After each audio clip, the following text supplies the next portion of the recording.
ಎಲ್ಲರಿಗೂ ನಮಸ್ಕಾರ. ನಾನು ಗಣೇಶ್ ಪಾಟೀಲ್.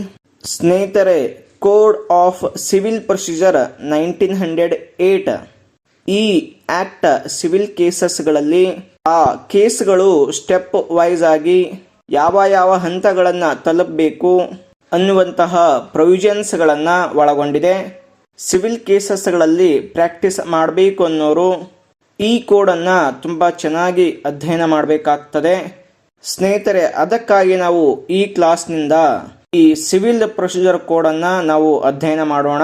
ಮೊದಲಿಗೆ ಇವತ್ತಿನ ಈ ಇಂಟ್ರೊಡಕ್ಷನ್ನ ಕ್ಲಾಸ್ನಲ್ಲಿ ನಾವು ಈ ಸಿವಿಲ್ ಪ್ರೊಸೀಜರ್ ಕೋಡ್ನ ಸ್ಟ್ರಕ್ಚರ್ನ ಬಗ್ಗೆ ತಿಳ್ಕೊಳ್ಳೋಣ.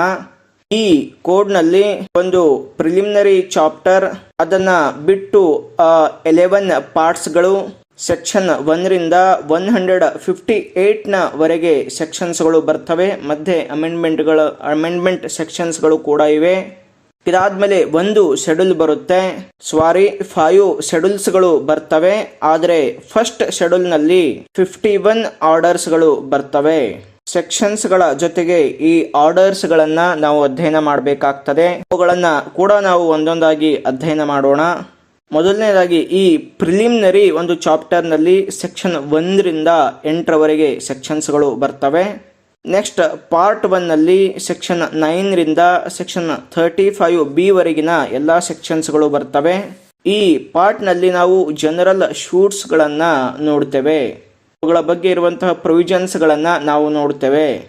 ನೆಕ್ಸ್ಟ್ ಪಾರ್ಟ್ 2, ಈ ಪಾರ್ಟ್ನಲ್ಲಿ ಸೆಕ್ಷನ್ 36ನಿಂದ 74 ವರೆಗಿನ ಎಲ್ಲ ಸೆಕ್ಷನ್ಸ್ಗಳು ಬರ್ತವೆ.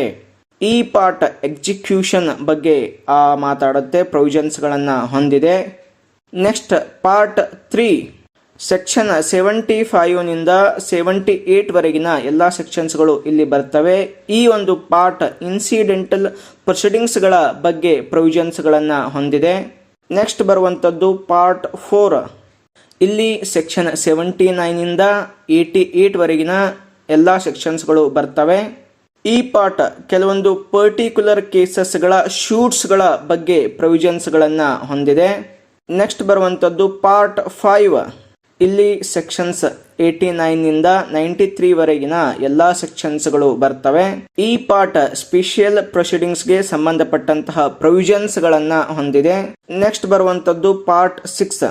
ಇಲ್ಲಿ ಸೆಕ್ಷನ್ 94 ಮತ್ತು 95 ಬರ್ತವೆ. ಈ ಪಾರ್ಟ್ ಸಪ್ಲಿಮೆಂಟಲ್ ಪ್ರೊಸೀಡಿಂಗ್ಸ್ಗಳಿಗೆ ಸಂಬಂಧಪಟ್ಟಂತಹ ಪ್ರೊವಿಷನ್ಸ್ಗಳನ್ನು ಹೊಂದಿದೆ. Next part 7. ಇಲ್ಲಿ ಸೆಕ್ಷನ್ 96ನಿಂದ 112 ವರೆಗಿನ ಎಲ್ಲ ಸೆಕ್ಷನ್ಸ್ಗಳನ್ನು ಒಳಗೊಂಡಿದೆ. ಈ ಪಾರ್ಟ್ ಅಪೀಲ್ಸ್ಗಳ ಬಗ್ಗೆ ಇರುವಂತಹ ಪ್ರೊವಿಷನ್ಸ್ಗಳನ್ನು ಹೊಂದಿದೆ. Next part 8. ಇಲ್ಲಿ ಸೆಕ್ಷನ್ 113ನಿಂದ 115 ವರೆಗಿನ ಎಲ್ಲ ಸೆಕ್ಷನ್ಸ್ಗಳನ್ನು ಹೊಂದಿದೆ. ಈ ಪಾರ್ಟ್ ರೆಫರೆನ್ಸ್, ರಿವ್ಯೂ ಮತ್ತು ರಿವಿಷನ್ ಈ ಒಂದು ವಿಷಯಗಳಿಗೆ ಸಂಬಂಧಪಟ್ಟಂತಹ ಪ್ರೊವಿಷನ್ಸ್ಗಳನ್ನು ಹೊಂದಿದೆ. Next part 9. ಇಲ್ಲಿ ಸೆಕ್ಷನ್ 116ನಿಂದ 120 ವರೆಗಿನ ಎಲ್ಲ ಸೆಕ್ಷನ್ಸ್ಗಳನ್ನು ಒಳಗೊಂಡಿದೆ. ಈ ಪಾರ್ಟ್ ಹೈಕೋರ್ಟ್ಗೆ ರಿಲೇಟೆಡ್ ಇರುವಂತಹ ಕೆಲವೊಂದು ಸ್ಪೆಷಿಯಲ್ ಪ್ರೊವಿಷನ್ಸ್ಗಳನ್ನು ಒಳಗೊಂಡಿದೆ. ನೆಕ್ಸ್ಟ್ ಬರುವಂಥದ್ದು ಪಾರ್ಟ್ 10. ಇಲ್ಲಿ ಸೆಕ್ಷನ್ 121ನಿಂದ 131 ವರೆಗಿನ ಎಲ್ಲ ಸೆಕ್ಷನ್ಸ್ಗಳು ಬರ್ತವೆ. ಈ ಪಾರ್ಟ್ ರೂಲ್ಸ್ಗಳ ಬಗ್ಗೆ ಪ್ರೊವಿಷನ್ಸ್ಗಳನ್ನು ಹೊಂದಿದೆ. ನೆಕ್ಸ್ಟ್ ಬರುವಂಥದ್ದು ಪಾರ್ಟ್ 11. ಸೆಕ್ಷನ್ 132ನಿಂದ 158 ವರೆಗಿನ ಎಲ್ಲ ಸೆಕ್ಷನ್ಸ್ಗಳು ಇಲ್ಲಿ ಬರ್ತವೆ. ಈ ಪಾರ್ಟ್ ಮಿಸ್ಲೇನಿಯಸ್ ಪ್ರೊವಿಷನ್ಸ್ಗಳ ಬಗ್ಗೆ ಹೇಳುತ್ತೆ. ಇದಾದ ಮೇಲೆ ಫಸ್ಟ್ ಶೆಡ್ಯೂಲ್ ಬರುತ್ತೆ. ಈ ಫಸ್ಟ್ ಶೆಡ್ಯೂಲ್ನಲ್ಲಿ ಮೊದಲೇ ಹೇಳಿದ ಹಾಗೆ 51 ಆರ್ಡರ್ಸ್ಗಳು ಬರ್ತವೆ.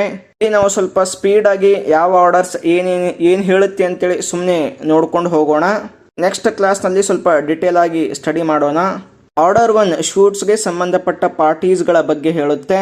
ಆರ್ಡರ್ 2 ಶೂಟ್ ಅನ್ನು ಯಾವ ರೀತಿಯಾಗಿ ಫ್ರೇಮ್ ಮಾಡಬೇಕು ಅಂತ ಹೇಳುತ್ತೆ.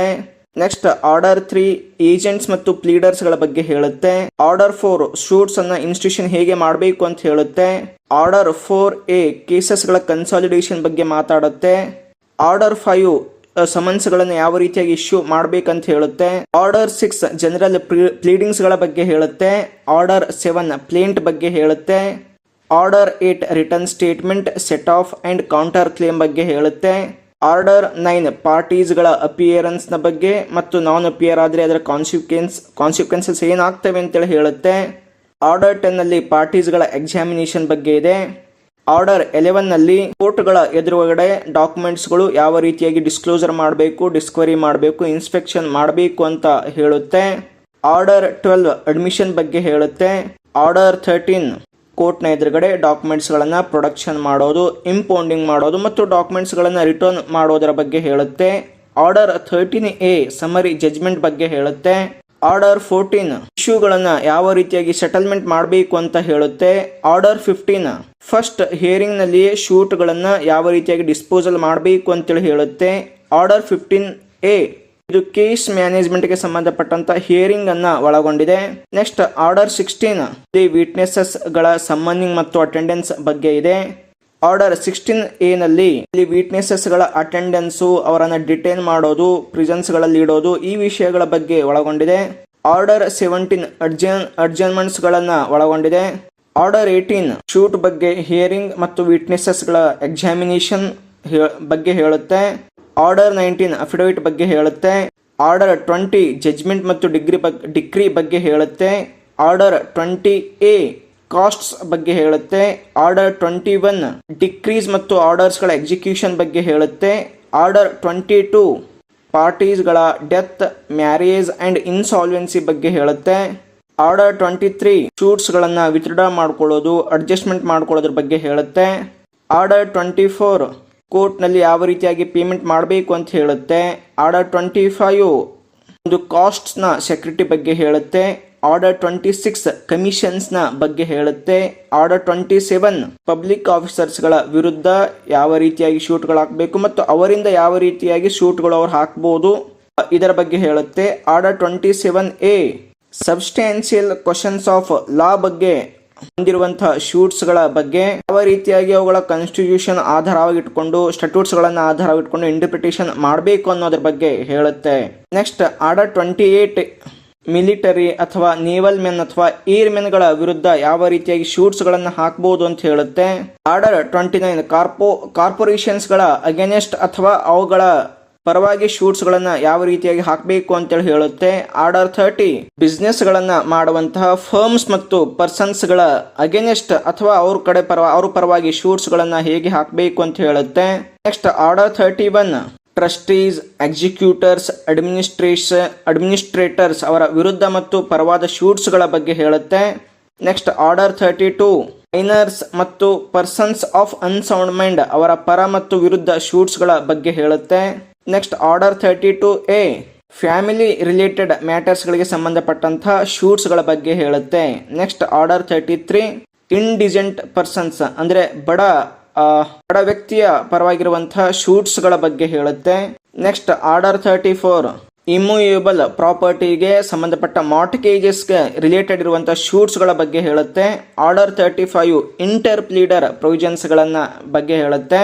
ಆರ್ಡರ್ 36 ಸ್ಪೆಷಲ್ ಕೇಸ್ ಬಗ್ಗೆ ಹೇಳುತ್ತೆ. ಆರ್ಡರ್ 37 ಸಮ್ಮರಿ ಪ್ರೊಸೀಜರ್ ಬಗ್ಗೆ ಹೇಳುತ್ತೆ. Order 38 before judgement arrest attachment ಹೇಗೆ ಮಾಡಬೇಕಂತ ಹೇಳುತ್ತೆ. ಆರ್ಡರ್ 39 ಟೆಂಪರರಿ ಇಂಜೆಕ್ಷನ್ಸ್ ಮತ್ತು ಇಂಟರ್ ಲಕೋಟರಿ ಆರ್ಡರ್ಸ್ಗಳ ಬಗ್ಗೆ ಹೇಳುತ್ತೆ. ಆರ್ಡರ್ 40 ರಿಸೀವರ್ಸ್ಗಳ ಬಗ್ಗೆ ಹೇಳುತ್ತೆ. ಆರ್ಡರ್ 41 ಒರಿಜಿನಲ್ ಡಿಕ್ರೀಸ್ಗಳ ಅಪಿಯಲ್ಸ್ನ ಬಗ್ಗೆ ಹೇಳುತ್ತೆ. ಆರ್ಡರ್ 42 ಅಪಿಲೇಟ್ ಡಿಕ್ರೀಸ್ಗಳ ಅಪಿಯಲ್ಸ್ನ ಬಗ್ಗೆ ಹೇಳುತ್ತೆ. ಆರ್ಡರ್ 43 ಆರ್ಡರ್ಸ್ಗಳ ಅಪಿಯಲ್ಸ್ ಬಗ್ಗೆ ಹೇಳುತ್ತೆ. ಆರ್ಡರ್ 44 ಇಂಡಿಜೆಂಟ್ ಪರ್ಸನ್ಸ್ಗಳಿಗೆ ಸಂಬಂಧಪಟ್ಟಂತಹ ಅಪಿಯಲ್ಸ್ಗಳ ಬಗ್ಗೆ ಹೇಳುತ್ತೆ. ಆರ್ಡರ್ 45 ಸುಪ್ರೀಂ ಕೋರ್ಟ್ನಲ್ಲಿ ಹೇಗೆ ಅಪಿಯಲ್ಸ್ಗಳನ್ನು ಹಾಕಬೇಕಂತ ಹೇಳುತ್ತೆ. ಆರ್ಡರ್ 46 ರೆಫರೆನ್ಸ್ನ ಬಗ್ಗೆ. ಆರ್ಡರ್ 47 ರಿವ್ಯೂನ ಬಗ್ಗೆ. ಆರ್ಡರ್ 48 ಮಿಸ್ಲೇನಿಯಸ್ ಪ್ರೊವಿಷನ್ಸ್ಗಳ ಬಗ್ಗೆ. ನೆಕ್ಸ್ಟ್ ಆರ್ಡರ್ 49 ಹೈಕೋರ್ಟ್ಸ್ಗಳ ಚಾರ್ಟರ್ಡ್ನ ಬಗ್ಗೆ. ಆರ್ಡರ್ 50 ಪ್ರೊವಿನ್ಷಿಯಲ್ ಸ್ಮಾಲ್ ಕಾಸ್ ಕೋರ್ಟ್ಸ್ಗಳ ಬಗ್ಗೆ. ನೆಕ್ಸ್ಟ್ ಆರ್ಡರ್ 51 ಪ್ರೆಸಿಡೆನ್ಸಿ ಸ್ಮಾಲ್ ಕಾಸ್ ಕೋರ್ಟ್ಸ್ಗಳ ಬಗ್ಗೆ. ಈ ಎಲ್ಲ ಆರ್ಡರ್ಸ್ಗಳು ಒಂದೊಂದು ಪ್ರೊವಿಷನ್ಸ್ಗಳ ಬಗ್ಗೆ ಸ್ವಲ್ಪ ಡಿಟೇಲ್ ಆಗಿ ಹೇಳ್ತವೆ. ನೆಕ್ಸ್ಟ್ ಈ ಕಾಯ್ದೆ 1999ನಲ್ಲಿ ಒಂದು ಅಮೆಂಡ್ಮೆಂಟ್ ಆಗಿದೆ. ಆಮೇಲೆ 2002ನಲ್ಲಿ ಅಮೆಂಡ್ಮೆಂಟ್ ಆಗಿದೆ. ಒಂದು ಪ್ರೊವಿಷನ್ಸ್ಗಳು ಅಮೆಂಡ್ಮೆಂಟ್ ಆಗಿವೆ. ಅದೇ ರೀತಿ 4 ಶೆಡ್ಯೂಲ್ಸ್ಗಳು ಬರ್ತವೆ. ಅವುಗಳನ್ನು ನಾವು ಕೂಡ ಅಧ್ಯಯನ ಮಾಡೋಣ.